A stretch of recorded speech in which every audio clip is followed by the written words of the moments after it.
Hey there Trekkies, my name is Michael aka the TrekLad and welcome back to my channel. I have just watched Star Trek Discovery's third season episode Terra Firma Part 2 and in grand tradition I have some thoughts about it. If you're new to this channel and if you haven't done so already, please consider liking this video and subscribing to the channel for more Discovery videos like this and a whole heap of Star Trek and science fiction goodness coming very soon. As always, this video comes with a massive spoiler warning, so if you haven't seen the episode yet, go check it out, come back, I'll still be here. In the mirror universe, the enlightened Georgiou attempts to turn Michael Burnham towards her new way of thinking, a task that may prove more difficult in her original and chaotic realm. Terra Firma Part 2, as well as the entire story, hinges almost entirely on your own enjoyment of Philippa Georgiou, as well as the mirror universe aspects. If you liked those aspects, you're going to have a lot of fun here. If you didn't like them, like myself, you might struggle here. If you didn't watch last week's review of Terra Firma Part 1, check it out. There's the link. I didn't really like the episode because I don't like Mirror Universe Georgiou and I don't like the Mirror Universe generally as a whole. I know it's difficult to take, but that's my thoughts and opinions on it. I just don't like it. Check out the video so you can understand a little bit more why. Now, I went easy on part 1 because I was waiting to see what we got here. I wasn't massively impressed with what we got in part 1, but I thought that perhaps part 2 would bring some sort of payoff that would make the whole thing, the collective, just kind of seem a little bit better. I didn't get that here. I didn't really enjoy this, and as a result I do see this two-parter as being a failure.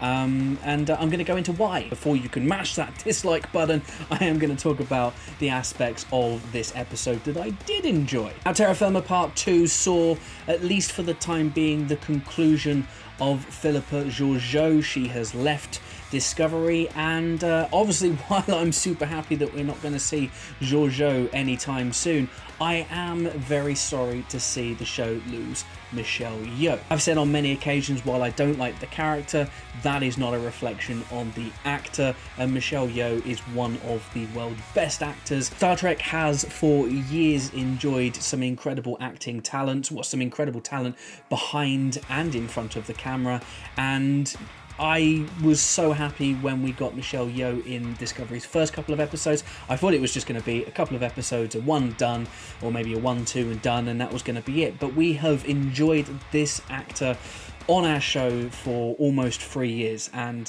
I love it. I love that Star Trek attracts and retains some of the world's best acting talent. So again, like I said, while I'm very pleased to see the back of Philippa Georgiou, at least until Section 31 show gets off the ground, I am sad to see Michelle Yeoh go. She will be missed. Discovery, however, still has a lot of awesome talent, and we saw the return of one of my favourites. We saw Tig Notaro's Jet Reno return, albeit for a very short cameo appearance in this episode, and I am bloody happy. Where has she been? Well, the crew don't seem to know that either, and they asked where she's been. Her reasons were, wishy-washy, as you would expect, but it's fine. She's back. I mean, as long as she appears in a couple more episodes for just a couple more minutes, I will be happy. And she's also a fan of candy, which I am too, so that's just another reason for me to love Space Mum. Welcome back. Going back to Georgiou for a second, and I know I sound like an absolute broken record when I say I don't like Georgiou, and I'm just as bored of saying it as I'm sure you're, getting fed up of listening to it, but I like what they did in this episode in terms of wrapping up Georgiou's arc in this show. This is a character that we've had on our screens for a long time now, and it was a fitting send-off. It was a clean break, and lets her go off to do whatever she is off to do now. Discovery is now free, I think, from pretty much all of the stuff that has come before it. We are now firmly in this new setting. No deadwood, no baggage. We can now go forward, and we can hopefully resolve the mystery of the burn in the remaining 3 episodes of this season. I loved Mirror Universe Saru in this episode. Seeing Mirror Universe Saru chuck Cobra around like that. Yeah, Kelpians are strong. Wouldn't mess with them, ever. Maybe we'll see that in the Prime Universe, who knows. But yeah, I'm not going to be messing with Saru anytime soon. that's for sure. I mentioned last week that one of the aspects that I liked about this two-parter was the production values. That's very much the same here. Discovery has great production. That is a given. That's always going to be the way. But what I liked here was the refocus on the Agonizer booths. Now, I've not seen the Agonizer booths since season 1. I've not gone back and rewatched those episodes in a long time. So it was nice to see this horrible, nasty element of the Mirror Universe brought back in again. And yeah, they look horrible. And also Sonequa Martin Green, who again had a fine episode turnout as Mirror Universe Burnham here. She absolutely sold that the Agonizer booth is something that you just don't want to be in, ever. No thank you. Now let's talk about the aspects of Terra Firma Part 2 that I did not like. The biggest issue with Terra Firma as a whole is its complete detour and distraction from the main themes of Season 3. The Burn mystery, the reconstruction of the Federation, and Discovery attempting to regroup and piece together a fractured new universe. I don't like the fact that that had to take a backseat to essentially what was a throwback to the elements of Discovery that I didn't like. But I really don't think we needed a two-parter to tell this story. I think there's a lot you could have condensed and removed from this, and I honestly think that you could have told this story in perhaps a 55-minute extended episode. This is still a story that needed to be told because we needed to move Georgiou from here to here. It had to be done, but I think it could have been done in a single episode. I also wonder about the placement of this episode. Now, this is coming on the back foot of episodes where you should really be reaching conclusions and revealing things that are going to be surprising to the audience. Having this detour derails the momentum of the Burn storyline, and I can't help but wonder if they'd moved this episode to perhaps episode 4 or 5, maybe 6, by clearing that backlog, by clearing the stuff that had come from seasons 1 and 2. I think it would have left the second half of the season free to, explore the stuff that we're really interested in season 3. So placement was kind of weird too. I also wonder if my enjoyment of this would have been enhanced had we not known that Georgiou was going to be starring in another spin-off. If we really believed that this was the end of Georgiou and we were never going to see her again, I feel like the drama and the emotion of the scenes at the end would have been a little bit more potent. But no, we know that Georgiou is going to be fine. We know that we're going to see her again, and I do feel like that robbed this episode of a lot of its dramatic heft, and that's just unfortunate, really. This episode and part 1 was very, very guilty of just trying to tell you things instead of just showing you. Why did we need 985,000 references of Lorca when he's not going to appear? You don't need to mention him so many times, just don't do it. Now, the one thing that I will agree with most is that this wasn't Lorca's story, but I think the point still stands that if this isn't Lorca's story, why are you mentioning him every 5 seconds? You just don't need to do it. I also really didn't like the fact that they were talking about the Coalition, this latest uprising, consisting of a number of familiar races that we've seen throughout the years. We get told that the Coalition is rising against the Empire, but then almost in the very next scene, we're just told that it's been snuffed out. By mentioning a special rebellion name, the Coalition, that would have me believe that this is going to be a big factor in the episode. It wasn't a factor at all. It was snuffed out in the next scene.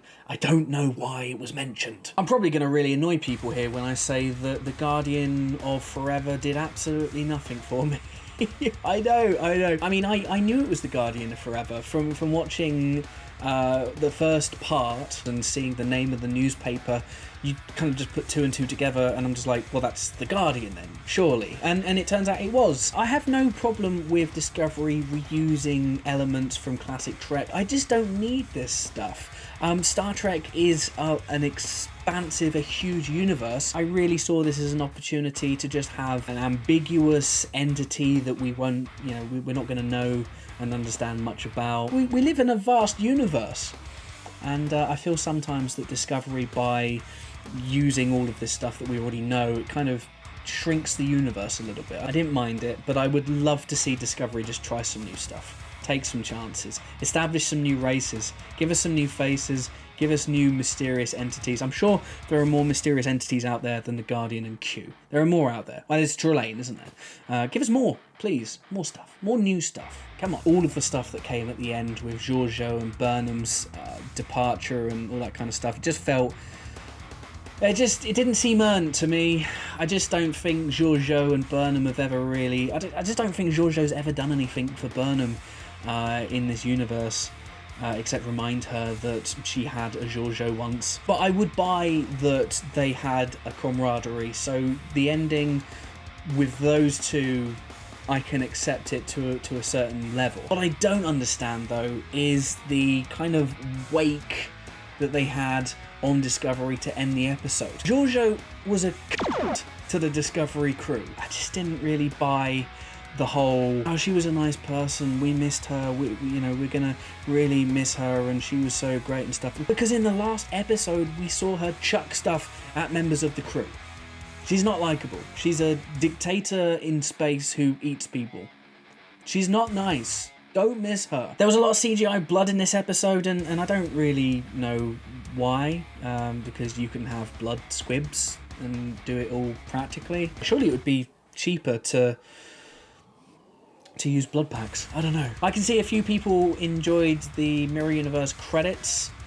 I didn't. I thought it was cheap and lazy. All they did was essentially just invert the colour and flip it upside down. We've seen what the people who run Trek can do when they're making Mirror Universe episodes. I mean, we saw it with Enterprise's entirely new Mirror Universe credit sequence for like 2 episodes. Terra Firma neatly wraps up a lingering thread in the Discovery universe, but for me was still lacking in a number of ways and areas, and for me kind of reminded me of just how wasteful Discovery can be at times. This is 5 episodes in a row that I have struggled with now, but I remain optimistic, albeit a little cautiously optimistic, that the show can end on a strong. We've got 3 episodes left, and I'm sure we can wrap things up in a way that will satisfy.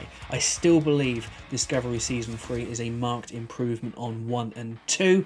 I just want to see the show get back on track and just finish in a way that I know it can. Disappointed with this episode, disappointed with the last few episodes, to be completely honest with you, but I can't help but feel the way I feel. Now, I do try and speak as positively about Star Trek as I can, and there's a lot more to love than to hate with regards to Star Trek, but if there's something that I don't enjoy, I am going to say it, and that's how I feel here. If you hadn't heard by now, I have a new review scale system. It's nothing fancy, it's an F to A plus scale, so really unoriginal there. And for this episode, for Terra Firma Part 2, I am giving the episode a C on my scale. What did you think of Terra Firma Part 2? Let me know in the comments below. If you haven't done so already, please like this video and subscribe to the channel for more Discovery videos like this and more Trek and sci-fi goodness coming at you very, very soon. Until next time, stay happy, stay safe, and live long and prosper.